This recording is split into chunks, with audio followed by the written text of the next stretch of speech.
और खुशखबरी तो ये होगी कि जब दोनों के दोनों मुल्क भारत और रशिया का एक साथ लैंड होगा तब मजा आ जाएगा। May be I am being too optimistic, may be I am being too hopeful. Taiwan की सरजमीन पे, ताइवान की मिट्टी पे क्या चाइनीज सोल्जर्स ने कदम रखा? Not at all. ये चाहते हैं, जो फांसीवादी ताकतें हैं, जो फाशिस्ट हैं, वो चाहते हैं कि इस्लामिक टेरर है।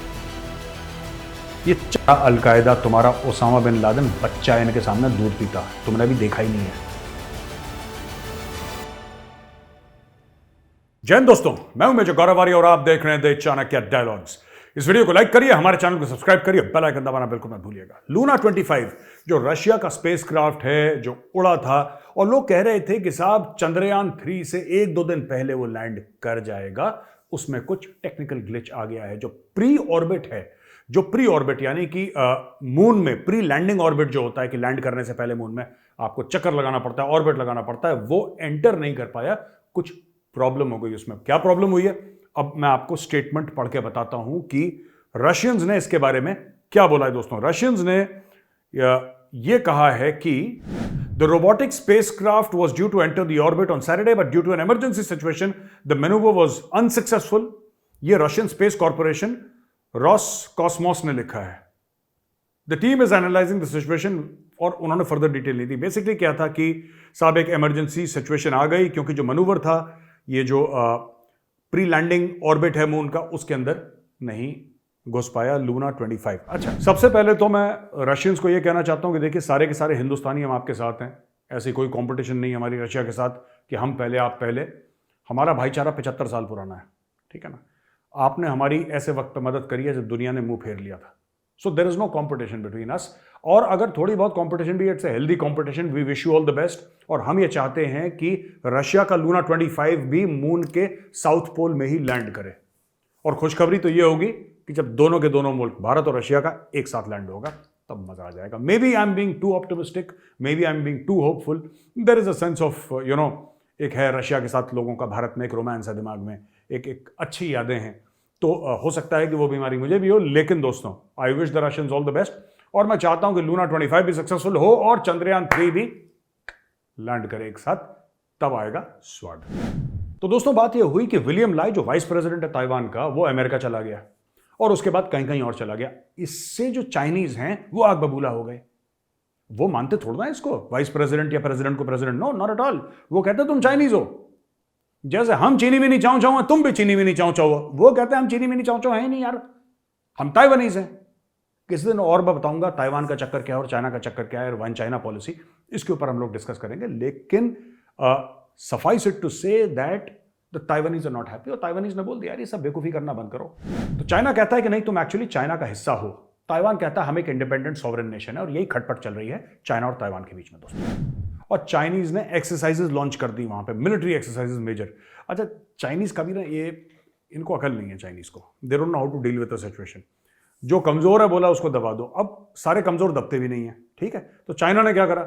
चाइना ने जनाब अपने 40 एयरक्राफ्ट जो थे वो ताइवान स्ट्रेट के जो लाइन है उसको क्रॉस करा और ताइवानीज एयर स्पेस में आ गए। ये डेयर करना होता है कि हम तो तुम्हारे एयर स्पेस में घुस गए, तुम में हिम्मत है तो मार के दिखाओ। You understand? तो ताइवान ने बोला कि यार बच्चों वाली हरकतें मत करो, भागो यहां से, हट। तो ताइवान ने उनको बोला कि तुम कटो यहां से, we are not impress. Basically क्या है कि ताइवान में जो इलेक्शन है उसमें चाइना इंटरफेयर करना चाह रहा है। और ताइवान को चाइना अपनी एक प्रॉपर्टी, अपनी एक जायदाद, पर्सनल जायदाद समझता है। और चाइना को बहुत बुरा लगता है जब ताइवान में कोई बाहर से आता है या ताइवानीज कुछ बाहर जाते हैं, किसी और से मिलते हैं। ये चाइना को पसंद नहीं है। लेकिन इन मिलिट्री एक्सरसाइजेस का हुआ क्या? इससे होगा क्या? चाइना ने बोला कि एग्रेसिव मनूवर्स करे अपने जहाज से, दाएं बाएं अपने पानी के जहाज, ऊपर से ये जहाज वो। क्या ताइवान की सरजमीन पे, ताइवान की मिट्टी पे क्या चाइनीज सोल्जर्स ने कदम रखा? Not at all. रखो ना यार, क्यों धमकी दे रहे हो रोज रोज? मुझे यही बात समझ में नहीं आ रही कि भाई ये जितने भी चीनी मिनी चाऊ चाऊ हैं, ये धमकी क्यों दे रहे हैं ताइवान को? आपको नहीं समझ में आ रहा, आप अटैक करो। रशिया ने ये करा था ना, रशिया को नहीं समझ में आया, रशिया ने अटैक कर दिया। लेकिन चाइना चंट है। चाइना ने रशिया और यूक्रेन की लड़ाई को अच्छी तरीके से स्टडी करा और चाइना को यह बात पता है, ठीक है। आपको पानी पार करके, जमीन से आप ताइवान तो नहीं जाएंगे ना, जमीन से आप ताइवान नहीं जाएंगे, आपको पानी पार करके जाना है। और अगर जब तक आप पानी में हैं, you can be quote unquote interfered with. अब चाइना ये सोच रहा है यार आए कैसे ताइवान करें। जिस दिन मैं बता रहा हूं आपको, जिस दिन चाइना को ऐसा लगा कि there is 100% chance of victory, China will invade Taiwan. लेकिन बड़े सारे लोग बैठे हैं, अमेरिका बैठा है, क्वाड बैठा है वहां पे। जिस दिन ताइवान को इन्वेड करेगा चाइना, और एक ना एक दिन जरूर करेगा, जिस दिन करेगा ना उस दिन जैसे बंबई वाले कहते हैं ना, मुंबई वाले, मुंबई, चाइना की वाट लग जाएगी। और चाइना की वाट लगेगी क्यों दोस्तों? इसलिए लगेगी क्योंकि पूरे जो देश है ना धीरे धीरे दुनिया के, एक तो चाइना की इकोनॉमी, आपको ये बात पता होनी, चाइना में फिर से रियल एस्टेट की जो बड़ी बड़ी कंपनियां हैं वो कोलैप्स कर रही हैं। चाइनीज बैंक्स बैंकरप्ट हो रहे हैं, बैंकों के पास पैसा नहीं है। अब बैंक के पास पैसा नहीं तो और किसके पास होगा? बैंक बैंकरप्ट हो रहे हैं। बड़े बड़े अरबों अरबों डॉलर जिनके पास एसेट्स थे, जिनके पास लिक्विडिटी थी, वो बैंक खत्म हो रहे हैं चाइना के। चाइना की इकोनॉमी डिफ्लेट हो रही है। इकोनॉमीज में इन्फ्लेशन आता है, उसमें डिफ्लेशन आ रहा है। वहां पे डिमांड ही नहीं है, चाइना के अंदर डिमांड नहीं है। चाइना के इंपोर्ट एक्सपोर्ट सब हिट हो गए हैं, सब हिट हो गए। चाइना की इकोनॉमी, ये देखिए ना, बात यह है कि ऐसा मुंह बना के रखता है शी जिनपिंग कि बड़ा कोई सीरियस टाइप की चीज सुन रहा होगा, कोई लेक्चर वेक्चर सुन रहा होगा। बात यह है कि उसकी बिल्कुल लुप लुप हो रखी है दोस्तों, बहुत हालत खराब है शी जिनपिंग की। और शी जिनपिंग का यह हाल हो गया है कि आप शी जिनपिंग को यह नहीं पता इसको मैनेज कैसे करा जाए। तो लोगों का ध्यान बटाने के लिए चलो ताइवान को ऐसा कर देते हैं, चलो ये आंख दिखा देते हैं। और ताइवान कोई ना कोई मौका तो देता है उनको, कोई ना कोई मौका देता है। अगर मौका नहीं देता तो ये खुद बना लेते हैं चाइनीज मौका। तो अब ये ताइवान को धमका रहे हैं कि हम तुम्हारा ये कर देंगे, तुम्हारी ऐसी की तैसी, तुम्हारा ये। बेसिकली बात ये है कि जिस दिन चाइना ने ताइवान पर अटैक करा, हैप्पी दिवाली, ये बात तय है। और ये बात होगी, आज नहीं तो कल, नहीं तो 10 साल के बाद होगी, ये बात होगी। आप मेरी बात का ध्यान रखना, ये होगा। चाइना जरूर कोई बेवकूफी करेगा, और जब चाइना बेवकूफी करेगा, लंका डायरेक्टली। वहां पे यूएस, जापान और साउथ कोरिया ने कंडेम करा है, बोला है कि ये जो यहां पे जो चाइना कर रहा है, मिलिट्री एक्सरसाइजेस कर रहा है, और वहां पे बीच में नॉर्थ कोरिया को बोल देता है, किम जोंग तो पागल है, उसके पास तो और कोई कामकाज है नहीं। वो हर समय कहता है अपने लोगों को, पता है क्या, वो डरा के रखता है। वो किम जोंग इतना पागल है, अपने लोगों को, नॉर्थ कोरिया के लोगों को डरा के रखता है। सबको, जिसको कहता है ना भयभीत, हिंदी में कहते हैं कि भय के माहौल में रहते हैं वो लोग, डर के माहौल में 24 घंटे। वो बीच में कभी भी आ जाएगा टीवी पे, वो सब कुछ उसका ही है, जमीन उसकी है, आसमान उसका है, तारे उसके, ओ भाई टीवी स्टेशन भी उसका, सब कुछ उसका। वो तो माई बाप है बिल्कुल नॉर्थ कोरिया का। वो पहुंच जाता है, उसका दादा था, उसके बाद बाप हुआ, उसका ये हुआ, अब ये पहुंच जाता है वहां पे और ये कह देता है सबको कि ऐसा है दोस्तों कि न्यूक्लियर वॉर के लिए तैयार हो जाओ, हम सब मर जाएंगे, न्यूक्लियर वॉर के लिए तैयार हो जाओ। तो कोरियन फिर परेशान हो जाते हैं, नॉर्थ कोरियंस, और अब वो न्यूक्लियर वॉर के लिए तैयार है। न्यूक्लियर वॉर हो नहीं रहा। ये बेसिकली देखिए, इसको कहते हैं ना ब्रिंक्समैनशिप। ब्रिंक्समैनशिप ये होती है कि आप कितना धक्का दे सकते हैं किसी को, आप कितना धक्का दे सकते हैं किसी को। क्योंकि जब कोई न्यूक्लियर वॉर की बात करता है तो लोग ऐसे बात नहीं करते। आपने कभी इंडिया को, या आपने कभी जिसको कहते हैं इजराइल को, फ्रांस को, चाइना को, रशिया को, यूनाइटेड स्टेट्स ऑफ अमेरिका को, आपने कभी इन मुल्कों को न्यूक्लियर वॉर के बारे में कभी once in a while nuclear option का कोई डिस्कशन हो गया तो हो गया, एकेडमिक बात हो गई तो हो गई, या बहुत स्ट्रेस में कुछ बोला किसी के जवाब में तो हो गया। कोई न्यूक्लियर वेपन्स की बात नहीं करता। सिर्फ 2 देश हैं दोस्तों जो न्यूक्लियर वेपन्स की बात करते हैं, और बिला नागा करते हैं और रोज बात करते हैं। एक नॉर्थ कोरिया, दूसरा पाकिस्तान। पाकिस्तान तो इस खुमारी से ही नहीं उभरा कि उसके पास न्यूक्लियर वेपन है। ये वहां से जो टमाटर बेचता है सड़क पे, ठीक है, जो प्याज बेचता है, जो सब्जियां बेचता है, जो ढाबा चलाता है, सब इतने खुश हैं कि हमारे पास न्यूक्लियर वेपन है। और जिनके पास हैं पड़े हुए, वो चुप हैं, वो कुछ नहीं कह रहे, वो चुपचाप बैठे। आपने कभी देखा अमेरिका को बोलते कि हम न्यूक्लियर अटैक कर देंगे? जबकि अमेरिका वो मुल्क है जो 2 हिरोशिमा नागासाकी को ध्वस्त कर चुका है। आपने कभी इंडिया को देखा बात करते हुए? कभी आपने न्यूक्लियर वेपन्स के बारे में चाइना को बात करते हुए देखा? रशिया को? चुप, सब चुप। जो सीरियस लोग होते हैं ना, वो चुप रहते हैं। जो ओछे होते हैं, छिछोरे होते हैं, वो ज्यादा बोलते हैं। तो 2 छिछोरे हैं इस दुनिया में, न्यूक्लियर छिछोरे। न्यूक्लियर छिछोरे हैं नॉर्थ कोरिया और पाकिस्तान। तो ये जो वहां का छिछोरा है किम जोंग, वो बीच में उसने बोल दिया कि तैयार हो जाओ। अच्छा, इसको कंडेम करा है, जैसे मैंने बताया, यूएस, जापान और साउथ कोरिया ने, और बोला है कि साहब ये बिल्कुल गलत चीज है, ये डेंजरस और एग्रेसिव एक्शन है। पर मैं एक बात बोल दूं, इसका होने वाला कुछ नहीं है। चाइना वैना अभी कुछ करेगा नहीं चाइना, क्योंकि चाइना की इकोनॉमी मार खा रही है। चाइना को पड़ रहे हैं जूते, और ये जूते कौन मार रहा है? देखो, मैंने बहुत पहले बात, पता नहीं कब यार, मुझे अगर वीडियो मिलता तो मैं आपको दिखाता, लेकिन कई महीने पहले मैंने एक बात बोली थी कि अगर चाइना को ठोकना है ना, तो फौज नहीं ठोकेगी उसको। चाइना को गोली मत मारो, चाइना को गोली मत मारो, चाइना गोली से नहीं मरेगा, ठीक है। मुझे पता है कि रावण की जैसे बोला था ना उसने कि साहब नाभि में तीर मारो तो रावण मर जाएगा, चाइना के पेट पे लात मारो चाइना मर जाएगा। वो गोली से नहीं मरने वाला, वो जानवर गोली से नहीं मरेगा, चाइना के पेट पे लात मारो। अब अमेरिका चाइना के, ये जो चाइना का हलवा बन रहा है, क्यों बन रहा है? चाइना का हलवा बन रहा है, चाइना की चीखें निकल रही हैं इकोनॉमी की, ये क्यों निकल रही हैं? क्योंकि अमेरिका धीरे धीरे अब अपनी कंपनीज को बोल रहा है कि बॉस खत्म करो ये ड्रामा कि मेड इन चाइना वाला ड्रामा खत्म करो। मैं आपको बता रहा हूं हर साल ये कम हो जाएगा। और उसी अलग तर्ज पे मोदी जी ने यहां पे शुरू कर दिया कुछ साल पहले आत्मनिर्भर भारत, मेक इन इंडिया। अब मोदी जी धक्का दे रहे कि हर चीज भारत में, टाइम लगेगा। देखो आज तक जो कंट्री सब कुछ इंपोर्ट कर रही थी, हम लोग सभी कुछ इंपोर्ट करते थे, इंडिया में बनता बहुत कम था। कुछ कुछ चीज़ें बनती थी, ऐसी बात नहीं कि नहीं बनती थी, लेकिन ज़्यादातर चीज़ें हम लोग बड़े खुश होते थे। इंपोर्ट हो रही है, इंपोर्टेड चीज़ें, देखो ये इंडिया की नहीं बनी, ये तो इंपोर्टेड है। एक माइंडसेट था ना, इंडिया की चीज़ नहीं है ये, ये इंपोर्टेड है भाई साहब, ये देखो मेड इन फलाना, मेड इन ढिमका। वो मोदी जी ने उस गुब्बारे से हवा निकाल दी। अब बोल रहे हैं आत्मनिर्भर भारत, और खास तौर से फौजी साजो सामान में जो आर्मी नेवी एयरफोर्स के लिए सामान आ रहा है, ठीक है, उसमें बोल दिया है ज़्यादातर 90% को बोला है कि तुम इंडिया में बनाओ, कैसा भी बने तुम इंडिया में बनाओ। आज से भाई साहब 3 साल पहले हम सोच नहीं सकते थे, 4 साल पहले, कि इंडिया में ड्रोन बनेंगे। मैं किसी अपने दोस्त से बात कर रहा था जो डिफेंस मैन्युफैक्चरिंग में है, right, I was talking to him a week back. वो मुझसे कहता है कि यार ड्रोन के स्पेस में ग्लट आ गया इंडिया में, इतनी कंपनीज ड्रोन बना रही हैं कि आप सोच नहीं सकते। 100 से ऊपर कंपनीज सिर्फ ड्रोन बना रही है इंडिया में। और आज से 4 साल पहले हमने सुना भी नहीं था कि यार इंडिया में चाइनीज ड्रोन आते थे, और हम लोग पेट्रियट की शूटिंग करते थे, चाइना का चूं से ड्रोन उड़ता था, और वो यार made in China, made in China. अब वही ड्रोन्स, आर्म ड्रोन्स, वो मेड इन इंडिया। ऐसा 4 साल में इकोसिस्टम को चाबी दी है कि the whole system is running on steroids. भाग रहे हैं बिल्कुल पागलों की तरह, ये कंपनी ये बना रही है, ये कंपनी। सो जब मेरे दोस्त ने मुझे ये बोला कि यार ड्रोन्स के मैन्युफैक्चरिंग में देयर इज अ ग्लट, यानी कि जरूरत से ज्यादा बन गए ड्रोन्स, तो आई वाज वेरी सरप्राइज्ड कि अचानक ये इकोसिस्टम कहां से क्रिएट हो गया कि भारत में चाबी दिया हो गया। एक एक चीज में हो रहा है। मोबाइल फोन्स में आप देखिए, India is the second largest mobile phone manufacturer in the world. पिछले महीने भारत बन गया था दुनिया का दूसरे नंबर का, नंबर 1 पे अभी भी चाइना है, नंबर 2 पे इंडिया पहुंच गया है। आपको लगता है चाइना इससे खुश होगा?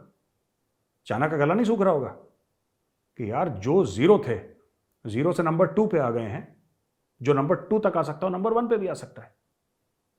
India has beaten Japan in automobile manufacturing. Japan जैसी कंट्री जिसके होंडा, सुजुकी और कितनी सुबारू और कितनी गाड़ियां हैं जो वर्ल्ड फेमस हैं, राइट, टोयोटा और ये सब जितनी भी बड़ी बड़ी कंपनीज हैं, जापानीज कंपनीज हैं, वही कंपनीज इंडिया में भी मैन्युफैक्चरिंग कर रही हैं। लेकिन टोटल नंबर ऑफ कार्स जो इंडिया में बनती हैं, इंडिया हैज बीटन जापान। तो ये सब आत्मनिर्भर भारत की जो चाबी है ना, ये चाबी चल रही है आत्मनिर्भर भारत की दोस्तों। इसलिए ये सब इकोसिस्टम वहां पे इंडिया में क्रिएट हो रहा है, और इस इकोसिस्टम की वजह से ये सब चीजें चल रही हैं। चाइना को चोट इसी इकोसिस्टम से, जो पेट पे लात मारी है मोदी जी ने। आपको याद होगा जब मोदी जी गए थे यूएस, सारा मीडिया बात कर रहा था, मैंने रिपब्लिक टीवी पे यही बात बोली थी, और मैंने चाणक्य डायलॉग्स पे भी भाइयों यही बात बोली थी कि मोदी जी जो गए हैं ना, ये सब जो बाइडेन के साथ खाना वाना, वहां पे जिल बाइडेन है और मोदी जी हैं, और ये खाओ, ये सूप पियो।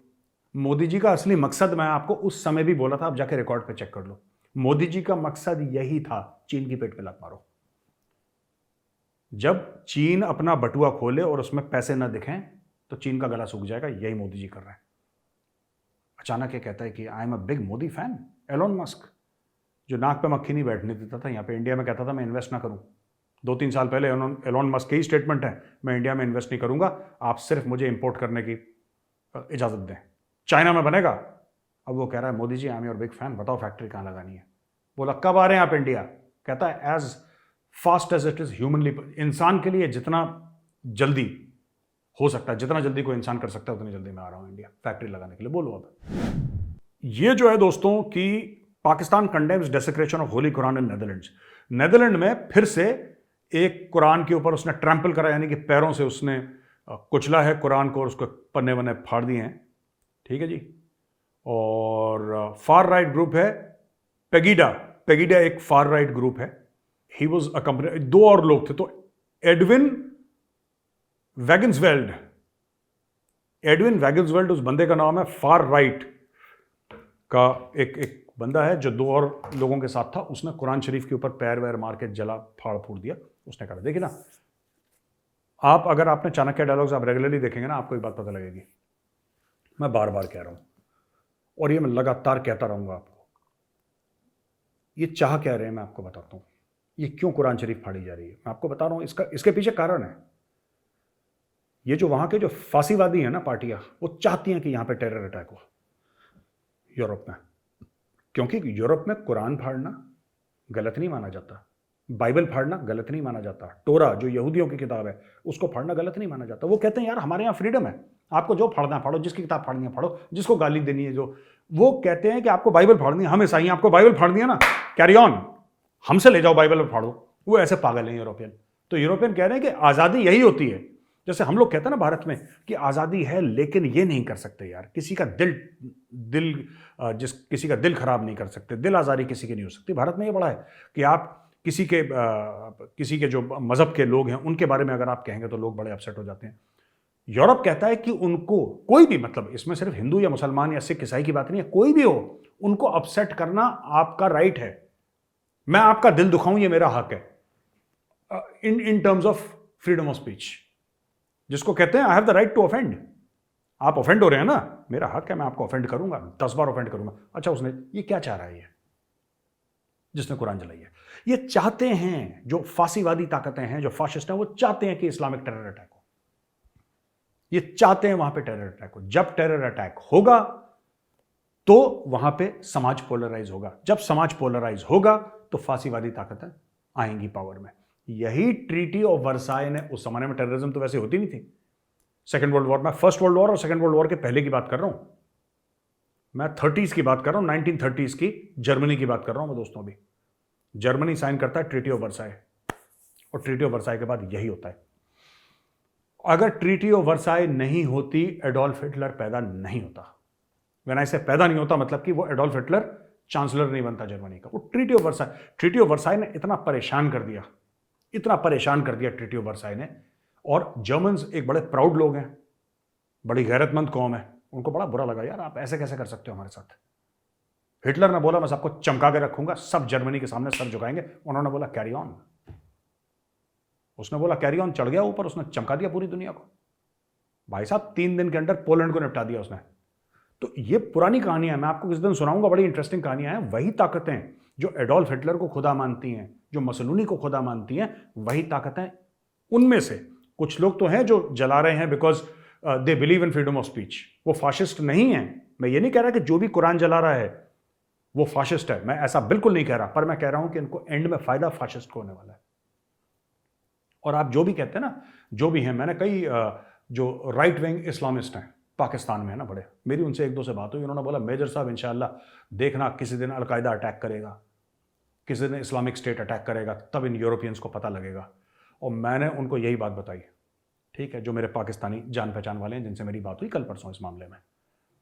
मैंने बोला भाई तुम्हारे अलकायदा वाले ना इन फाशिस्ट के सामने, ये जो हिटलर की जो औलादे हैं, ये सपोले हैं हिटलर के यूरोप में, तुम्हारा अलकायदा, तुम्हारा ओसामा बिन लादेन बच्चा इनके सामने दूध पीता, तुमने अभी देखा ही नहीं है। ये तुम्हारे 2-2 कौड़ी के अलकायदा, 2-2 कौड़ी के इस्लामिक स्टेट वाले, जिस दिन ये फाशिस्ट आ गए ना पावर में यूरोप में, ऐसा नाच नचाएंगे, ऐसा नाच नचाएंगे कि ओसामा बिन लादेन पता नहीं समुंदर में जहां पे अमेरिकन ने फेंका था ना, वापस जिंदा होकर इनके सामने नाचेगा। तुमने तो देखा ही नहीं है फाशिस्ट कैसे होते हैं। तो क्या बात कर रहे हैं आप मेजर साहब? हाँ मेजर साहब ठीक बात कर रहे हैं, तुम्हें नहीं अकल है। ये जिस दिन ये फांसीवादी, ये फाशिस्ट लोग हैं, that day they come to power in Europe, that day you will realise al Qaeda, ठीक है, अलकायदा आपको लगेगा यार ये तो बड़े मासूम बच्चे लोग हैं, अभी आपने देखा ही नहीं है फाशिस्ट को यार। ये जिस दिन पावर में आ गया ना, ये तो नस्लें साफ करने वाला काम करते हैं ये लोग, नस्लें साफ करने वाला। कितने 10 लाख लोग निपटा दो, ये ऐसे लोग, पागल लोग हैं ये लोग। They are fascist of pure evil, pure evil. और ये फ्रांस में हुआ था, ये फ्रांस में भी होने वाला है, मैं आपको आज बताता हूँ। क्योंकि जितने भी थे ये इमिग्रेंट्स थे ज़्यादातर, ये सूडान के और मोरक्को के और यहाँ के जो मुस्लिम कंट्रीज हैं, यहाँ से लोग आए थे। इनको लग रहा है कि अभी हम 5-10% हो गए तो हम थोड़ी सी गुंडागर्दी, इनको पता ही नहीं है कि किस जानवर को, किस जिन्न को ये बोतल से निकाल रहे हैं। और ये फ्रांस में जिन निकाल चुके हैं ये। अब आप देखना अगले चुनाव में फ्रांस में क्या होगा। जो जिन निकलेगा ना बोतल से वो सबको खा जाएगा।